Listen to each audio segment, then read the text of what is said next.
Hi viewers, welcome to my channel. This is Sridhar Reddy, Assistant Professor of Physics from Government Degree College for Women, Nalgonda. Welcome to my channel Sri Quantum Academy. Feel the physics at glance. Today's our topic is Gauss law in differential form and types of charge densities. Before going to watch my video, please subscribe my channel for latest updates. In my previous video, we have discussed about Gauss law and its proof. In extension to that, today we will derive equation for Gauss law in differential form. For that, we need basic knowledge of charge densities. We will discuss here what is charge density. In that, we have three types of charge densities: linear charge density, surface charge density, and volume charge density. After that, we will derive equation for Gauss law in differential form. To understand charge density, see here, this is a closed surface. These are the charges inside that closed surface. Now, my question is, how much is the charge enclosed by this closed surface? Suppose here this charge is Q and this one also Q, this one also Q. All are equal amount of charges, Q, Q, Q. Now, what is the total charge enclosed by this closed surface? Just simply add all these charges, Q plus Q plus Q, like that. So totally you will get 10Q. This is the charge enclosed by this curve. Here I have added all the charges to get total charge. All these charges are individual discrete charges. That's why I can easily add up all these charges. But see here, this is the charge which is uniformly distributed over the surface. Now, what is the total charge? Here it is difficult to find total charge because you cannot add charges, because here charges are not discrete quantities. It is continuously distributed over the region uniformly. In this case, we use charge density. I will tell you how the charge density help us to find the total charge. See here, this is a conducting wire. This is the charge distributed uniformly on this wire. Now, what is the charge distributed on the conducting wire? Let us suppose here I cannot add all the charges on this conducting wire because here there are no individual discrete charges. Complete charge is distributed uniformly throughout the rod. So in this case, let us suppose if I say there is a Q charge per 1 meter length. I repeat, this rod contains Q charge per 1 meter length. That means in 1 meter the charge is Q. Now tell me what is the total charge. The length of this rod is 10 meters. Each meter contains Q charge. Now what is the total charge? 10Q. That means the total charge enclosed by this rod is 10Q.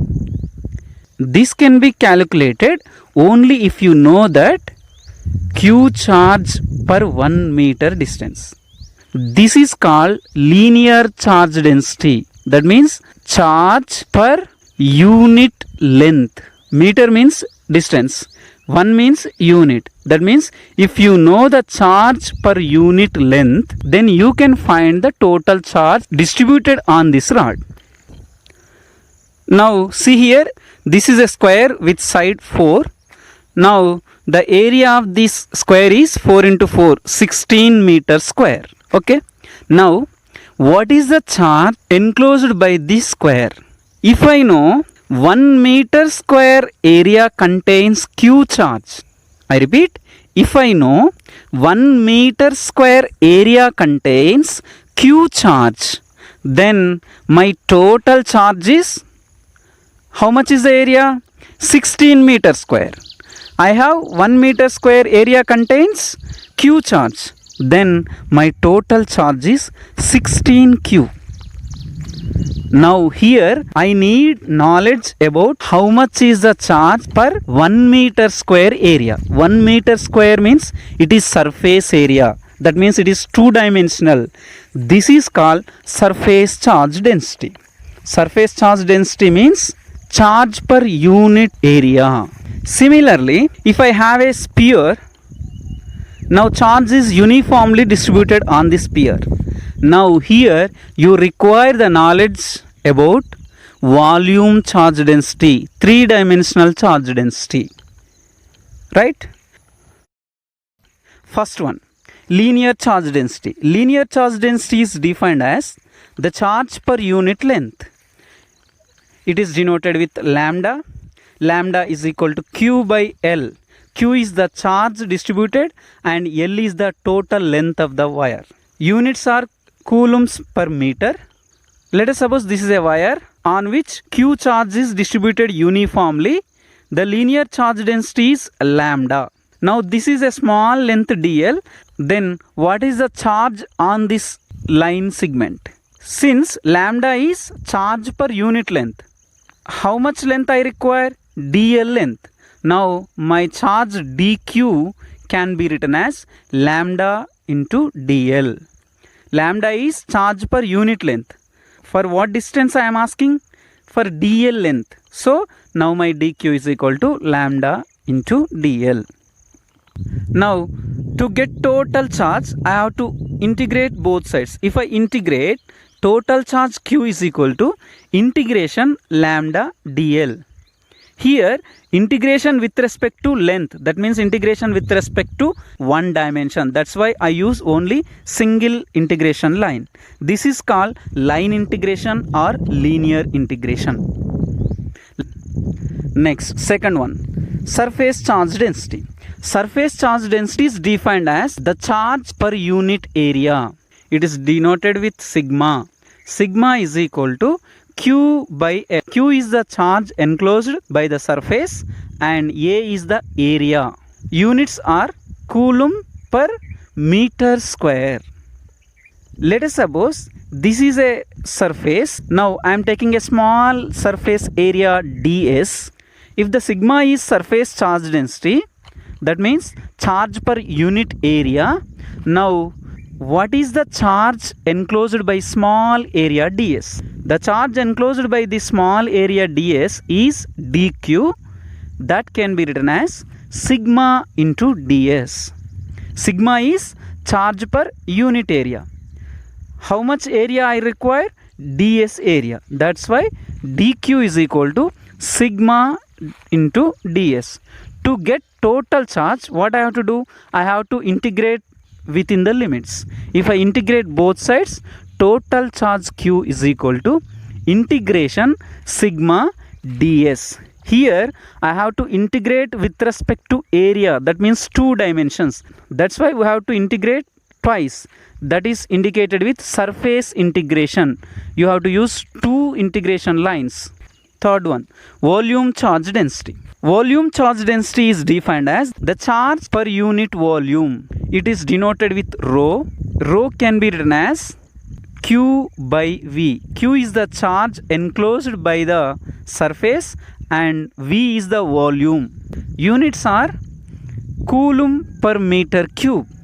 This is a three-dimensional surface. Take a small volume dV. The charge enclosed by the small volume dV can be written as dq is equal to rho into dV. Rho is the charge per unit volume. For how much volume I require? dV volume. Now my charge dq is equal to rho into dV. To get total charge, I have to integrate both sides.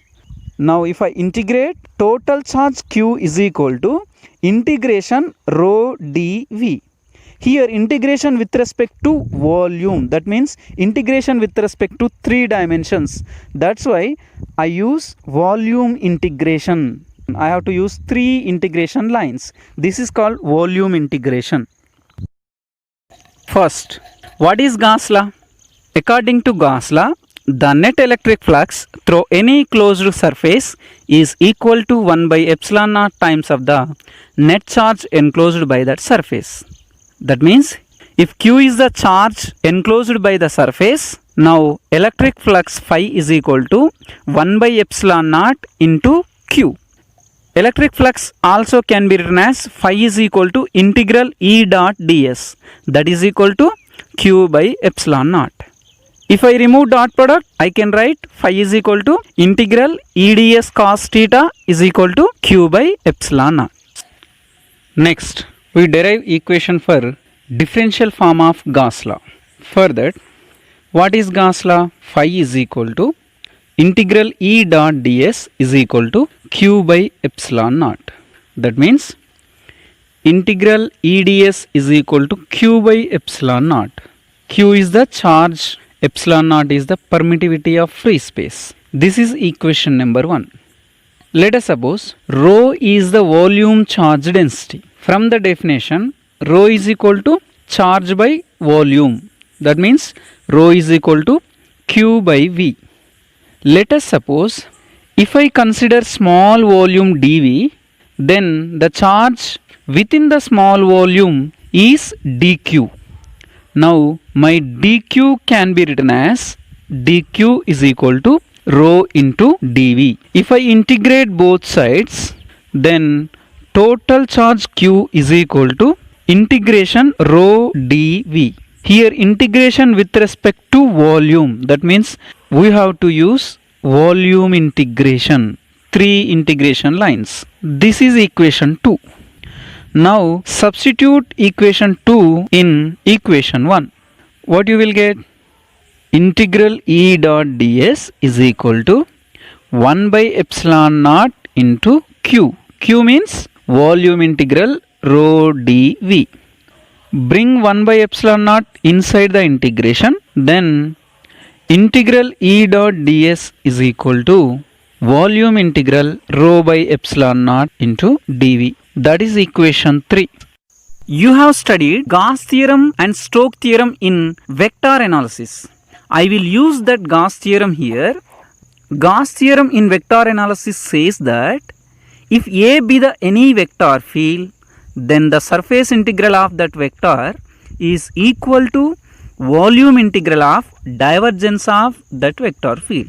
That means if A is the vector, then surface integral of that vector, that means surface integral A dot ds, that is equal to volume integral of divergence, that means div A dV. So surface integral A dot ds is equal to volume integral div A dV.